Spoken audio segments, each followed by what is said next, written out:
Hello, and thank you for joining us on the Optimal Wealth Podcast, where we discuss creating passive income through real estate. Our mission is to help educate investors on how to grow wealth and invest passively. My name is Jarod Alexander, and I am a passive investor, currently in 6 syndications as a limited partner. I am also the founder of Optimal Equity Group, which is a real estate investment firm that was created primarily to help educate the passive investor. We do that in a couple of different ways. One is we provide education to help give you the confidence to get into the passive investing space. And two, each episode we will interview amazing guests that explore the strategies, insights, and secrets used by successful investors. Whether you're a seasoned investor or just starting out on your real estate journey, this podcast is designed to help give you the confidence and knowledge you need to make informed and profitable decisions. Welcome to another episode of the Optimal Wealth Podcast. I'm your host, Jarod Alexander, and today I'm super excited to have Brion Crum, who is the VP of Wealth Development of Caliber Funds, where he helps accredited investors grow their wealth through strategic real estate investments. With experience as a financial advisor at Merrill Lynch, Synergy Investments, Brion specializes in asset protection, tax planning, and portfolio construction. He's also a founding board member of Alliances and serves as an advisory to organizations focused on community impact and sustainability, which is actually where Brion and I met there through Alliances. So Brion, welcome to the show. Glad to have you.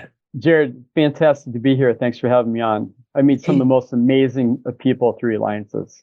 Yeah, no, it's an awesome community and glad I was able to meet you. And I'm super excited because Brion and I were talking a little bit before we even started, but I've interviewed quite a different overview of operators, where we've done oil and gas, we've talked about storage, we've talked about investing in marinas, which was another member I met through Alliances.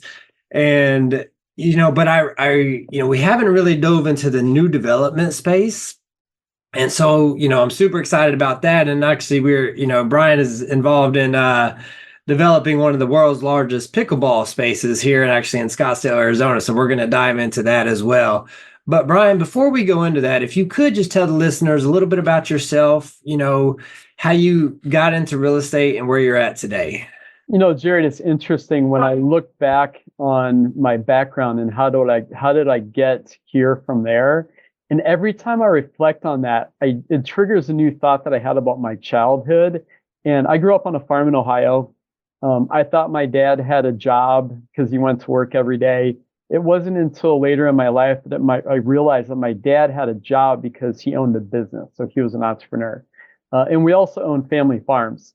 So when you look at what was my actual background in entrepreneurship and owning real estate, it was actually going all the way back to my childhood, because as an example, there was one time that mom and dad sold off a small portion of one of our farms to a home builder.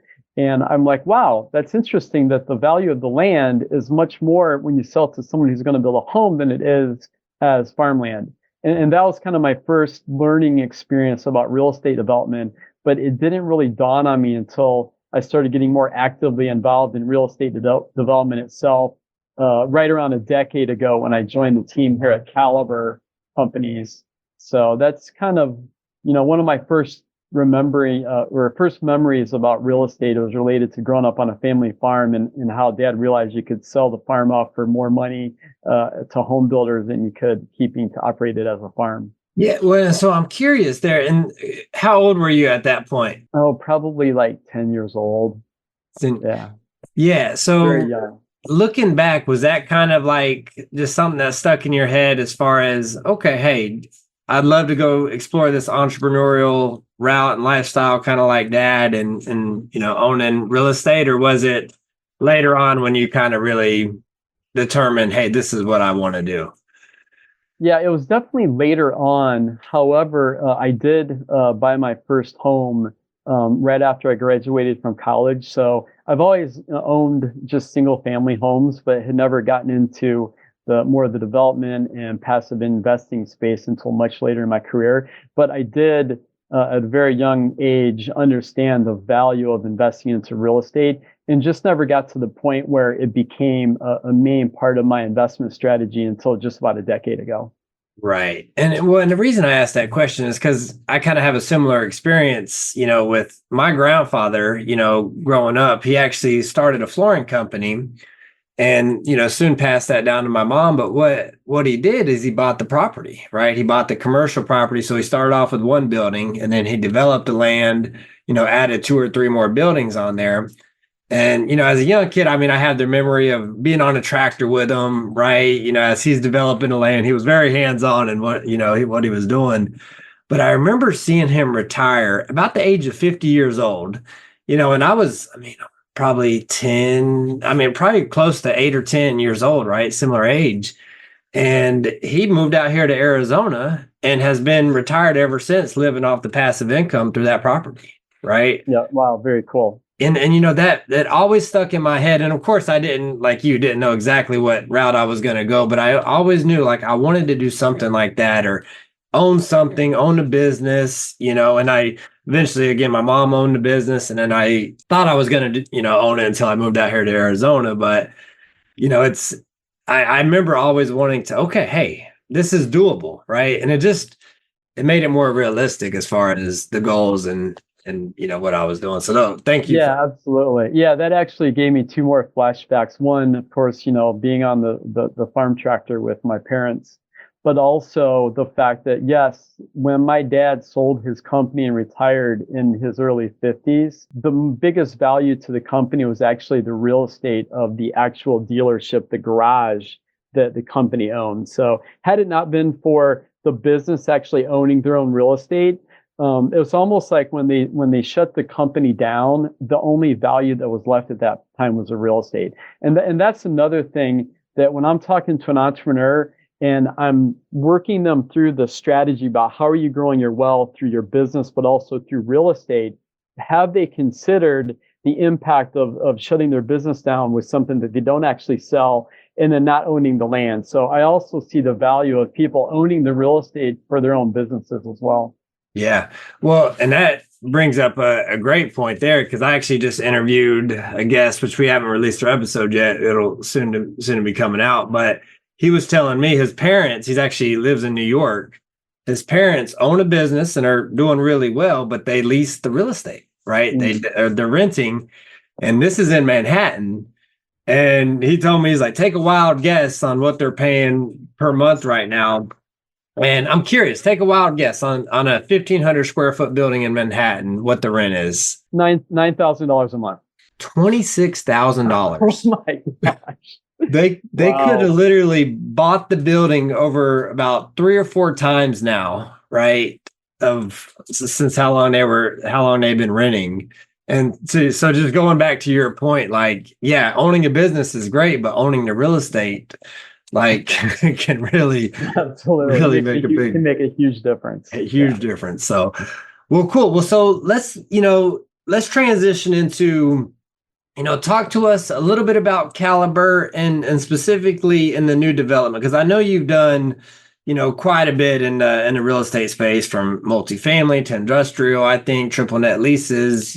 I think you were talking about it, but let's focus on the new development space and tell us what Caliber does there. Walk us through that new development, and if you could talk about the risk versus rewards, kind of give us an overview there as well, and then also. And I'm kind of throwing 3 questions at you all at once here, Brian, but also the opportunity zones, because just kind of like the 101, what is an opportunity zone and what are the benefits of doing that? Oh. Yeah, absolutely. And the fact that Caliber was one of the first companies in the country that actually launched a multi-asset diversified opportunity zone fund back in 2018, which was really a key transition and reflection point for the company, where previously Caliber was doing a little bit more traditional real estate. We weren't doing as much development work. We would, as an example, buy a hotel or an apartment complex, do some renovations, some value add, increase the profitability, cash flow for a few years, and then sell it, distribute the profits back to our investors, and then kind of rinse, wash, and repeat. When the Opportunity Zone program was created, just by the nature of what an opportunity zone is, where you actually have to make some sort of a substantial improvement if you buy real estate, or you almost have to invest and maybe launch a new business. So there has to be something more significant that happens than just buying something. So if you buy an apartment complex in an opportunity zone, in order to meet some of the substantial improvement requirements that the federal government put on opportunity zones, you really have to do a pretty deep, almost gut job renovation, tear it down and studs and rebuild it. So Caliber started doing a lot more new development back in 2018 and 2019. And at that point, more traditional real estate was getting a little bit more expensive. We were seeing in Arizona in particular, a lot of institutional investors or wealthy individuals that were, harvesting gains from maybe California, selling at a pretty low cap rate and coming into Arizona and maybe buying at a 4 or 5 cap, but they sold in California to 2 or 3. We got into a point where it just made a lot more sense based on the location and the metrics of the deal to do a lot more ground up development. So starting back in 2019 and 2020 in particular, which leads into what happened during COVID as it relates to real estate, Caliber actually built a ground up brand new hotel connected to the Tucson Convention Center. So it was the first ground up development in an opportunity zone that Caliber executed on. And then we also started seeing other opportunities to do more than just acquiring an existing property and do a renovation, but seeing a lot more ground up opportunities, especially in areas that were growing due to economic innovation around college campuses. So where the Opportunity Zone program starts seeing a pretty cool correlation with either downtown business districts or also areas near growing universities goes back to the reason why these opportunity zones were created in the first place. So that was a tax strategy that was created at the federal government level. Congress passed inside the Tax Cuts and Jobs Act of 2017 the ability for an investor to sell an asset. Didn't have to be real estate, could have been anything that triggered a federal capital gain, including cryptocurrency, sale of a business, sale of stock. So if you had a capital gain and then you then invested that capital gain into one of these qualified opportunity zones across the country, of which there were over 8,000, and I think over 160 just in Arizona alone, you would get several significant tax advantages. Initially, it was a deferral of any of the original taxes out through the end of 2026. And then the big kind of carrot at the end of this program was a total exclusion of future capital gains taxes after a 10-year holding period. So it's almost like putting a Roth IRA on the back end of a 1031 exchange if you're talking about real estate. Yeah. So let's dive in just a little bit to that because I was thinking a 1031 exchange, right, at first when you say that. But if you hold the asset for 10 years, then you don't have to pay any capital gains tax once you sell that property again, anywhere after that 10-year hold period. So with that, is it similar? So deals in the past, we've done like tax abatement deals where we're not paying property taxes throughout that hold period. And we're creating, affordable housing for tenants, right? Where we're capping the rents and things. Is it similar to that in regards? Do you get any break on property taxes or anything throughout that hold period? Or is it essentially just you have to have that 10-year hold and then you don't pay any gains? Capital gains. Yeah, so it's interesting to see how you may be able to find other tax advantage programs to kind of layer in on top of an opportunity zone, but the rules of the actual opportunity zone itself doesn't actually apply to these other strategies. But I'll give you a good example. If you're using other tax advantage investment strategies, including something called a TIF, or a tax increment financing district, where we as an investor at Caliber, when we built the Tucson Convention Center Hotel, it was inside of a zone in downtown Tucson that was meant to incentivize new economic development. How do we bring more people, bring more companies? How do we generate more economic activity? And inside of that area, there is a separate tax advantage that our investors do take advantage of called a tax increment financing district. So not only do our investors get the benefits of the Opportunity Zone program, they're also getting a reimbursement of a portion of the retail taxes that are actually generated by the fact that Caliber owns and operates a hotel inside of one of these tax increment financing districts. So there is the ability to layer in other tax strategies that are incentivizations through different levels of government with the program. Oh, wow. Yeah. Which, as an investor, me looking at these opportunities is very enticing on the returns because it shoots cash flow up and essentially your overall return. Because, I mean, if you're not going to be paying capital gains tax and you're saving money throughout some other programs, that's huge, right? Correct. Yeah, there's some really powerful ways that you can utilize this program from other incentive programs for sure. Yeah. Cool. Yeah, thanks for walking us through that because I think it's super, and we hear about that, right? Opportunity zone, but it's good to exactly know what that is, what that means, where it came from, right? Thanks for going through that and how it can benefit the passive investor, which is our main audience, to again just help educate them on these types of different asset classes. So let's talk about ZENNI, right?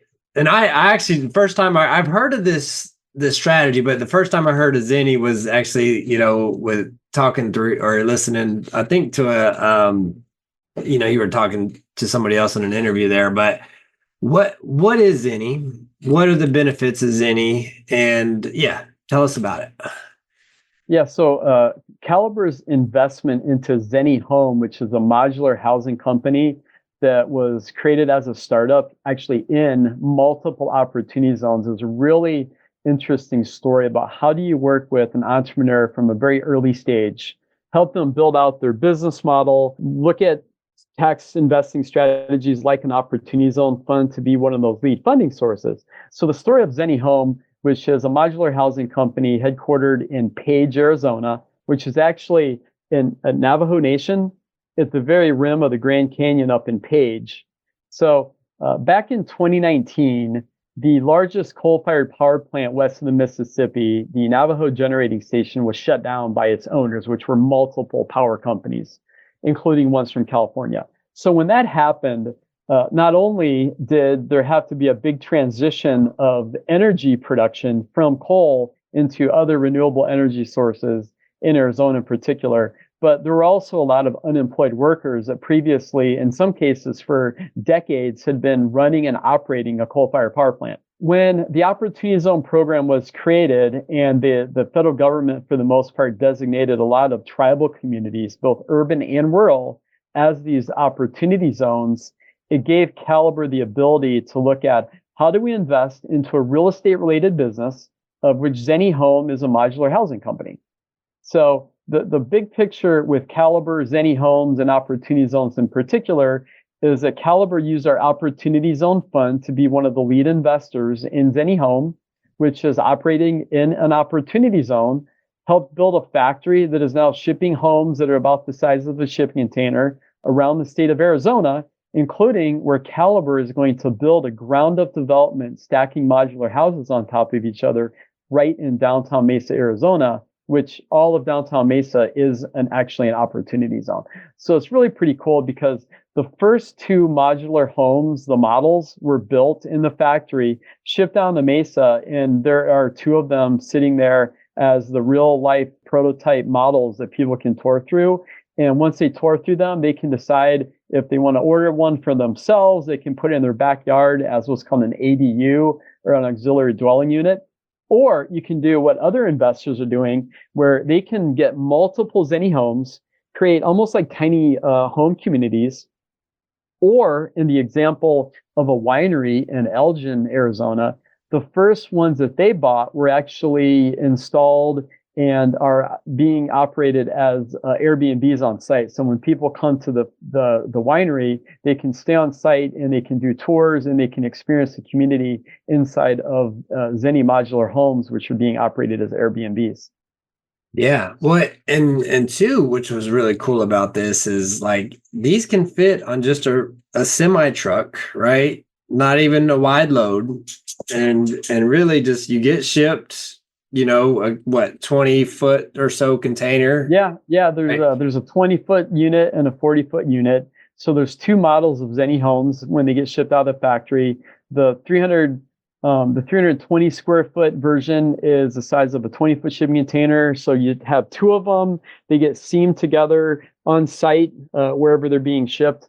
And then the larger unit, which is 640 square feet, are basically the size of two 40-foot shipping containers. So you're right. You get rid of the wide load, which has been one of the issues for more traditional manufactured housing, where it was a lot more expensive and you have more logistics issues compared to doing modular if it's the same form factor as a shipping container, as an example. Yeah. Yeah. And this is just going to be huge moving forward. And so I'm curious, obviously, being partnered with ZENNI, I mean, you're buying bulk and talking about doing a ground up development. So there's a difference in cost there. But for somebody, and if you can share this, but if there's somebody just looking to go out and purchase one of these to do an Airbnb or something out of it, what are the typical costs for something like that? Obviously you have your own real estate costs. There's not a significant amount of capital required to do the infrastructure, especially if you're putting it in your own backyard. So the city of Phoenix is interesting. They actually passed an ordinance recently where they said, as long as you have 3 feet from your property line and you don't exceed 15 feet in height, you can actually have either a modular home or just an auxiliary dwelling unit in your backyard. And you don't need special zoning, you just need a design and construction permit. So if someone went online and ordered a ZENNI home today, ballpark figures, you're going to be looking somewhere between $125,000 and $150,000. Yeah. Which, if you look at what would it cost if I tried to build a 640 square foot, very energy efficient, cool, contemporary, all in, fully furnished casita, as an example, it would likely be significantly higher than that. So the cost per square foot is definitely favorable compared to on-site construction, or even what some of the other more customizable modular housing competition is. Yeah, no, that makes sense. My first initial thought was right around 150 or so. And yeah, that's right.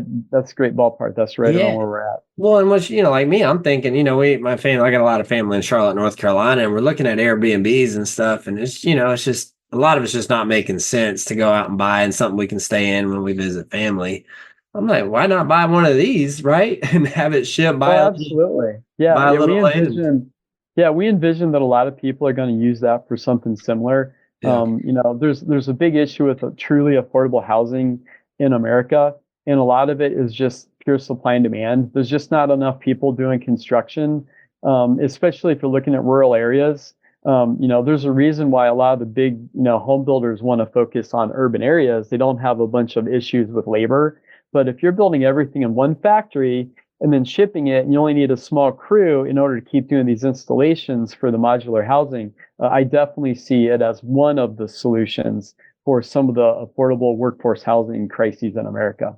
Yeah, absolutely.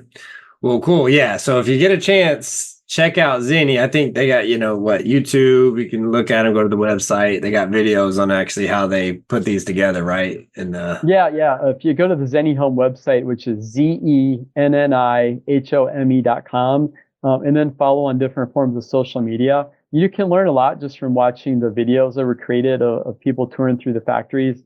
You can see the setting of the homes at that winery in Elgin, which is pretty cool to see them come in on the trucks, get lifted off by a crane, and being installed just in a matter of hours.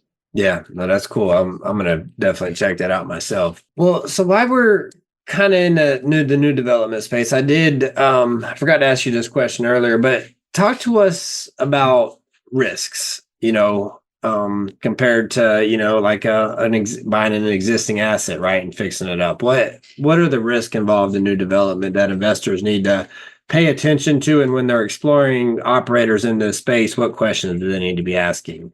Yeah, so Caliber, prior to moving into a lot more of a development cycle, almost everything we did was, we're going to buy an existing property. We know what the existing costs are. We don't have to deal with ground up construction, so you can do tighter turns. You might be dealing with some fix and flip renovation work. So even if there are increases in material costs and labor from a construction standpoint, you have a pretty good idea of what you're dealing with. As soon as you move into the construction aspect and new development, You're looking at timeframes, you're looking at municipalities. Did you buy either land or property that has the current zoning that you need in place? So you're looking at not just costs related to construction and the uncertainty around all of that, but you're also dealing with some regulatory uncertainty. So you have to factor in carrying costs as an example. So if you look at the difference between buying a piece of dirt where you want to build an apartment complex and buying an existing apartment complex, when you're looking at what are the risks involved of the new development deal, did you buy it with the right zoning in place? Do you have to go and get different types of approvals from the community? Do you have to go in front of the design review board? Do you have to get council approval? And those things could literally take 2 to 3 years on your timeline, which means that you're increasing your carrying costs, especially if you bought this prior to negotiating the deal, so that maybe you don't actually close on it until you can actually move through some of these regulatory hurdles. So that would definitely be one of the risks. The other one is more related to if this is going to take you 18, 24, 36 months from the time that you buy it until you can start going what's known as vertical, which is like you're actually physically building something. You have no idea what's going to happen with labor markets, what's going to happen with material costs. Will there be innovations that occur in that timeline where you might be able to utilize a new construction method that previously maybe hadn't been really fully utilized? So if you look at what happened during the time from COVID until a couple years later when we had the big spike in interest rates, you're dealing with a lot of levels of uncertainty that added an incredible amount of risk to new development projects. Yeah. One was related to the higher interest rate costs. The other one was related to not even issues with labor related to what happened during COVID, but even something as simple as not realizing that you might have a year or two where a lot of these towns weren't doing in-person meetings. So it was just taking a lot longer to go through regulatory approval during COVID. Now, if you think about, okay, we moved past COVID, we moved past what became, relatively high interest rates related to what they were previously, but something that is still relatively affordable compared to long-term interest rates, we're definitely going to start seeing, in my opinion, a lot more certainty when it comes to pricing and interest rates. So it's going to help a lot more deals get done in the next year or two compared to the last 18 to 24 month time period that we just came out of. Yeah, no, I agree. And typically because I know, you usually don't start getting cash flow immediately, right, on a new development because of everything you just went through, right? You got to go through all the regulatory hurdles. And so can an investor, and this is just generalized, right? Is it typically about 2 to 3 years until an investor will start seeing some type of return on their capital once these buildings, obviously get developed and start leasing up? Is that? Yeah, so I'll give you a realistic time frame. Let's say it takes a year from the time you buy the land until you can start construction, and give yourself another 12 months of construction time. So now we're at 24 months. In an aggressive full lease up, especially in multifamily, depending on the market, you could be easily looking at 6, 9, 12 months to get to a point where you actually have enough distributable cash flow. So this is an interesting pivot point to what Caliber experienced in a market that we entered for the first time in Texas. So in an opportunity zone in Texas, a small town, about 150,000 people between College Station and Brion, Texas, which is the home of Texas A&M University, one of the absolute largest universities in the country. Caliber's first project there, which was about a 50-unit apartment complex on top of 6 retail locations, we actually achieved almost 100% lease up 30 days post certificate of occupancy. Our construction team, including guys and gals that have 20, 30, 40 years of experience, have never seen lease up go that quickly. So that just indicated that there's a significant supply-demand shortage. Realistically, you're typically looking at 9 to 12 months to get leased up to the point where you can start distributing cash flows on most apartments, though. Yeah. No, that So makes sense. realistically, it's probably at least 3-year minimum time period to go from start of the project until you can get to a point of profit distribution. Which, if you compare that to buying an existing apartment complex where maybe you just do some renovations as the tenants are turning, you can typically start generating distributable cash flow for your investors usually in the first quarter. Yeah, yeah, definitely. Because you're buying a cash flowing asset already.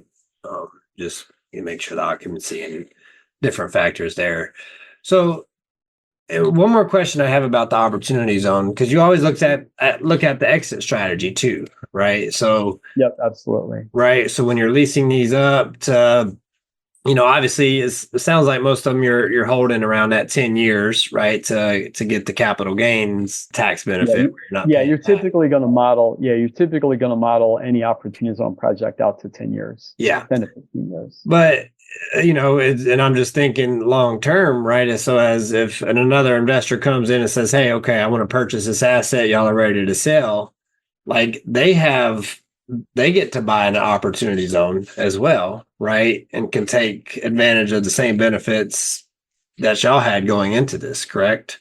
So. Yeah, so that's one of the points where this program differs from maybe like a 1031 exchange, where if you buy an existing property and do your own 1031, you just kind of continue your own timeline. With an opportunity zone fund, and I'll use an example. Let's say that an opportunity zone fund sells an asset prior to the 10-year holding period for the original investors is up. So let's say 5 years into it, a new buyer comes in, they make an offer, the opportunity zone fund decides to sell, at which point, in order to keep the capital gains tax advantage in place for the original investors, they can't actually distribute those profits, but they can reinvest them into another qualified opportunity zone project. So we're kind of going a little bit deep into the weeds on the legal and the accounting aspect of this. Yeah. But what would happen is that the new owner would come in, they probably wouldn't even be eligible for an opportunity zone benefit for one of two reasons. One, it might be an acquisition that occurs after the program ends, which at this point is 2026. Or two, they would be coming into a stabilized asset and they wouldn't be able to meet the substantial improvement requirements that you have within an opportunity zone. And it would actually start the opportunity zone timeline over. So if someone comes in and buys an existing, fully completed, stabilized opportunity zone project that doesn't need any additional, significant improvements, they actually wouldn't be able to get any of the original tax benefits. Gotcha. Okay. Yeah. Thanks for clarifying that. Yeah. So that is part of the exit strategy for a lot of opportunity zones, zone projects. You would sell it to, an investor that was coming in looking for a stabilized cash flowing asset. And then they would be looking at, what are the other ways that we can benefit from other tax strategies. So we think a lot of opportunity zone projects could end up being acquired by groups that set up maybe their own 1031 program, where they're rolling their investor profits out of another project and buying into a stabilized cash flowing project that just happens to have been developed in an opportunity zone. Yeah, that makes sense. And they're buying a brand new asset too, right? So, for the most part, whether it's 5 years old or whatever it is, the CapEx is going to be really low and the repairs and things. So that's definitely a factor too. Yep.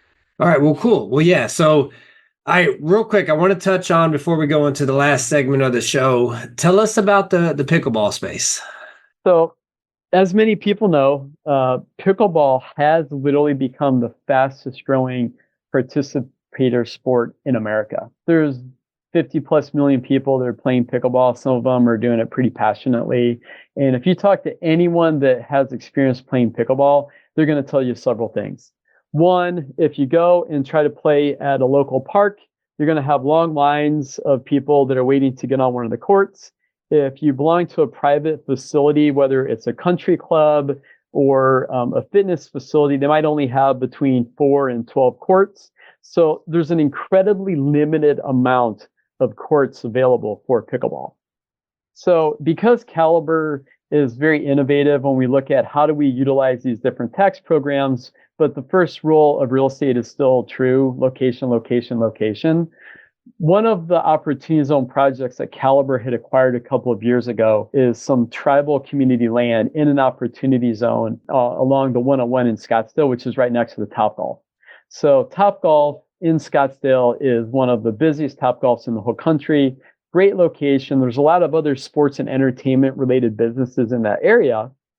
So when we were approached by the co-founders of Pure Pickleball, which is a couple different families that had prior experience owning and operating another membership-based sporting facility called AZ on the Rocks. They sold that, which was a membership-based business. They sold it to an investor a couple of years ago and identified that the next big thing was going to be pickleball.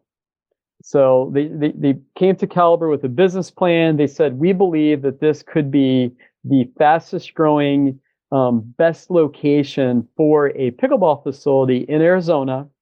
It's on an opportunity zone in a great area.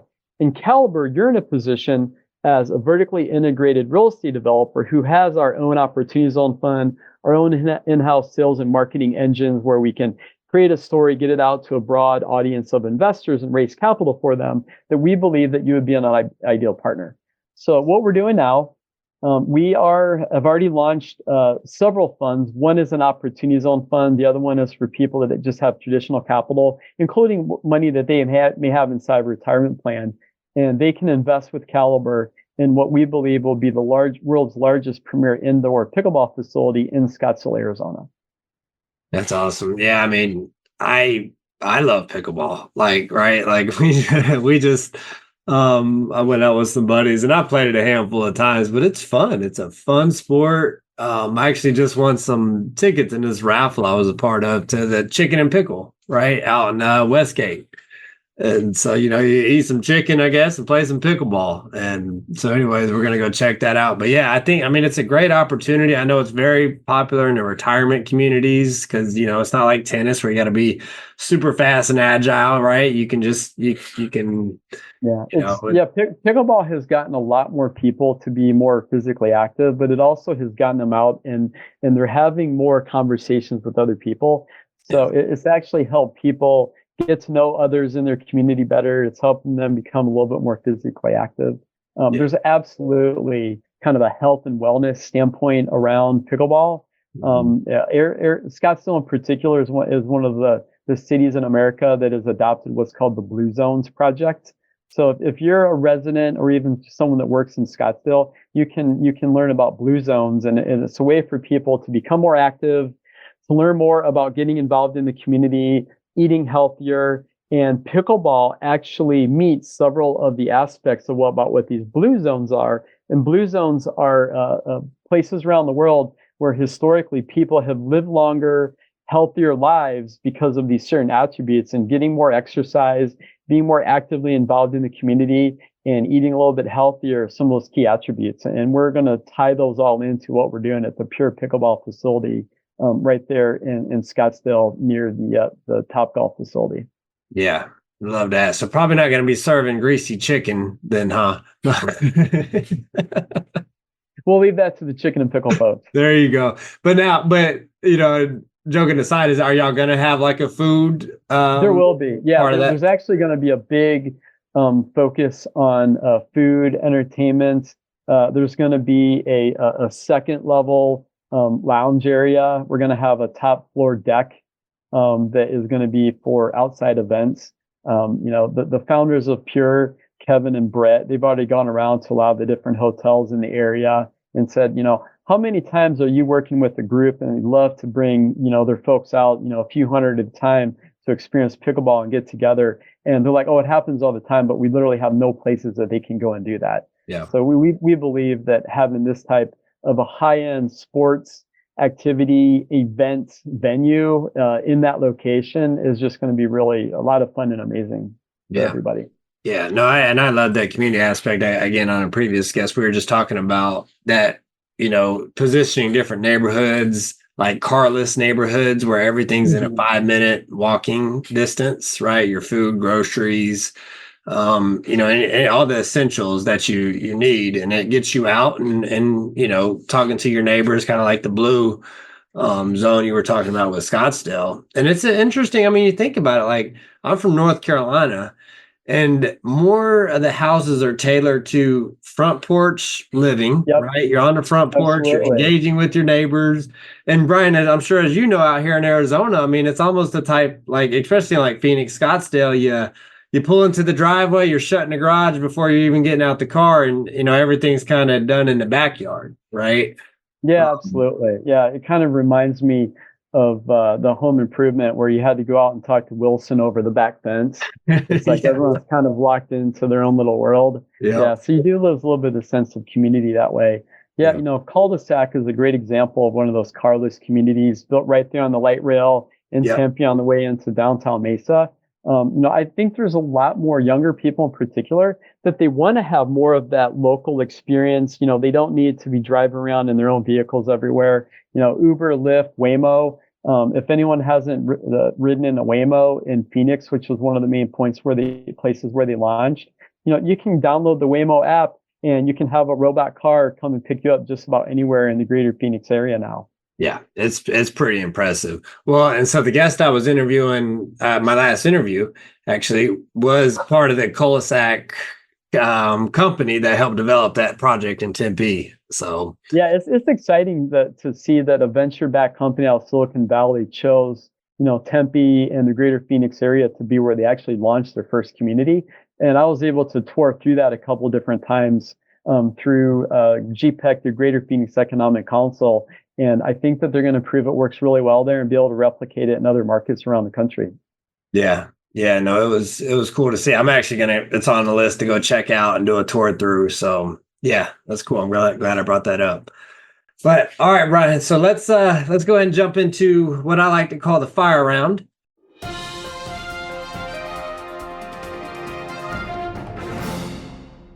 What we're gonna do is jump into the four questions. First one being, if you could recommend a book on real estate for investors just starting out in this space, and another book on cultivating a positive mindset.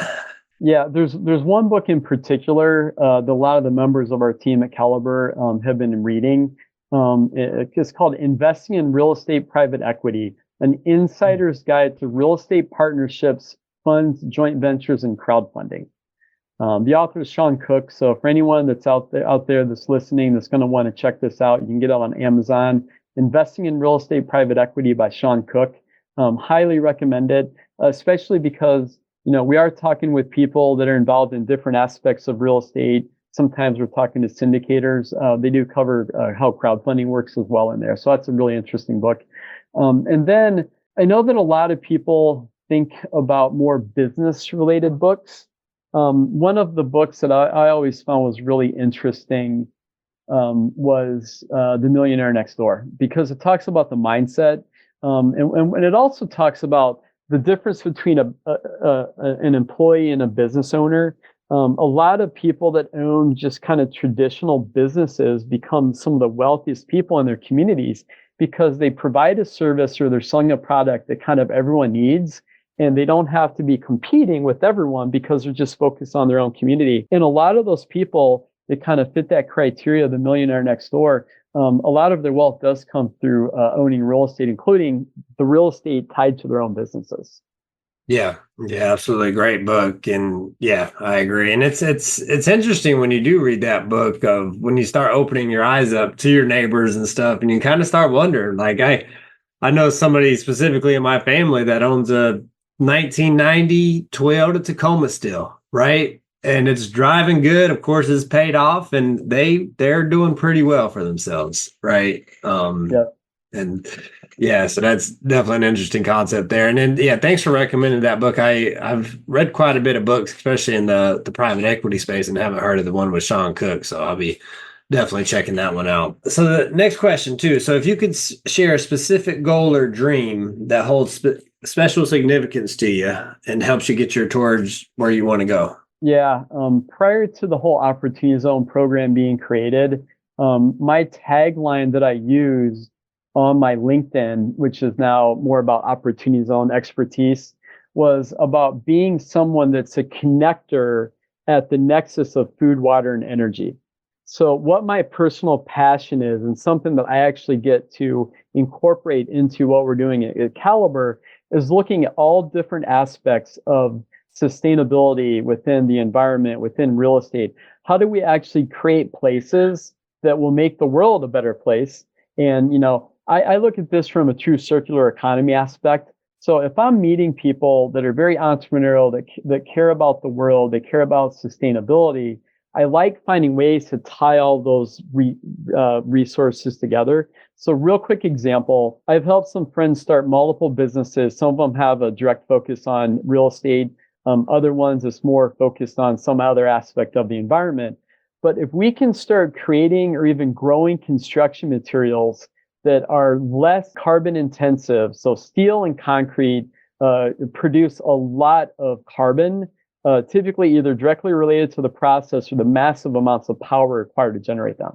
So if we can help people grow construction materials, whether it's bamboo or hemp or some other renewable type of material, in a way that you can then convert that into a construction material, now you have a healthier building that potentially could have even less energy consumption because it's built to be environmentally friendly. So one thing that I'm really focused on personally and professionally is being able to help bring those types of circular economy, sustainable solutions to the world. And Caliber gets to be involved in that because we do look at innovations related to the construction process. And how do we design and operate a property, whether it's a hotel or an apartment building or even these modular homes, to be as environmentally as friendly, yet still as profitable as possible. So that's something I'm really excited about. Yeah, that's awesome. Well, I imagine through like alliances, that community, you're able to really connect and meet a lot of people that are kind of able to help you achieve those goals, right? Yeah, a lot of the people that we're collaborating with, we've either met through or been connected by alliances. Absolutely. Yeah, no, that's awesome. Well, so, with that said, because that's a big goal right there. And I would imagine it takes a lot of work to achieve that. So how do you structure your day to maintain a healthy work-life balance with family and things like that? And do you have a morning routine you can share with us? Yeah, my morning routine is really simple, and it's something that I started during COVID. So previously, when everyone basically was expected to go to the office every day, I would wake up, I'd go to the gym, I'd feel like I, had some good exercise, I was meeting and talking to people, and then I go to the office, and unfortunately, you kind of sit at your desk for too long, and you end up not having the full, benefits of the fact that you worked out first thing. Well, when COVID hit and everyone stopped going to the office instead of going to the gym, which actually shut down, I just walked outside and literally would start hiking 1, 2, 3 hours every single morning. And then I started incorporating that into my work routine. So I'm doing emails, phone calls, listening to podcasts as an example, while I'm outside every morning. And depending on where I'm at, because I travel a lot, I'm typically out on a mountain hike or walking on the beach. So I get 1 to 2 hours of just walking out in nature, out of the way every morning. And sometimes I incorporate that into my work routine. And then also the same thing with swimming, yoga. So anything that you can do to kind of get your mind to focus and be calm, I think is really important. And I really need to do that about 2 to 3 hours every day just to feel like my mind and body is in a good place. Yeah, that's awesome. And now I'm curious, throughout the day, are you real big on like time blocking, scheduling, things like that? Yeah, I do a lot of time blocking. Yeah. I typically will set time blocks where I focus on just one thing. Maybe it's prospecting. Sometimes a lot of my prospecting occurs through social media posting. So creating content, sharing content, engaging with others, anything you can do to bring more awareness to kind of the things that you're doing that other people might find an interest in. So I definitely do a lot of time blocking. Another thing is related to creating tasks. Our company uses HubSpot. So between time blocking, creating tasks, integrating a CRM like HubSpot, which is really powerful, into all of your other marketing activities is a good way to kind of stay on task. Yeah. Sure. Yeah, no, that's awesome. Well, and two, with listeners, like when Brian's talking about walking on the beach, literally he showed me his view right before we got on this podcast, and he's out in Maui right now, literally right on the beach. So, or right, I'm a few minutes away, I'm sure. So yeah, that's awesome there. And it's like, yeah, that's paradise in itself, right? Yeah, it's great to be able to incorporate working remotely. A lot of people call it being a digital nomad. When COVID hit and Caliber started getting investors from all across the country, and less of them were physically located in Scottsdale, our team started having their offices in other locations, whether it was Texas or the Carolinas, Washington, California. So we actually have team members in I think about a dozen different states right now. And real estate projects in several of those states as well. So Caliber, even though we're headquartered in Scottsdale, we actually have operations in multiple states as well as team members in multiple states as well. Yeah. Yeah, that's cool. Well, and that's a big reason why, I kind of headed down this business path as well, is because, I didn't want to be tied to just a certain location, right? I mean, literally, we could do this business from anywhere in the world, which is pretty cool. And you get to meet a lot of cool people anywhere, all over the world too. So, all right, last question here. If you could be remembered for one thing, what would that be? Making an impact and caring about others. Yeah. Yeah. Love it. It's what we do throughout that dash, right?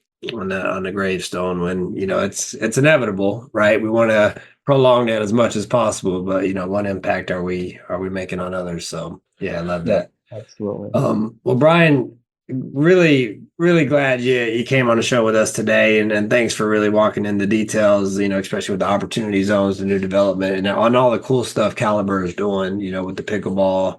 And I'm curious, really excited to see that, that get developed and watch that. I mean, especially you talk about location, that Scottsdale, that Talking Stick area is just a great location there. So yeah, I can't wait to do a launch party once it's built with the Alliances. So we'll have a big launch party with the Alliances and Pure Pickleball when that happens. Oh, cool. Well, yeah, I'll be looking out for that because I'll be there for sure. Well, Brion, if you could tell listeners on how they can connect with you. Yeah, I'm really active on various forms of social media. My name's kind of spelled funny. It's a family name. So Brion with an O, Brion Crum. You can connect with me under my name on LinkedIn, Facebook, even on X if you want. And then also people can go to the Caliber website. It's caliberco.com. You can learn more about a lot of things we just talked about.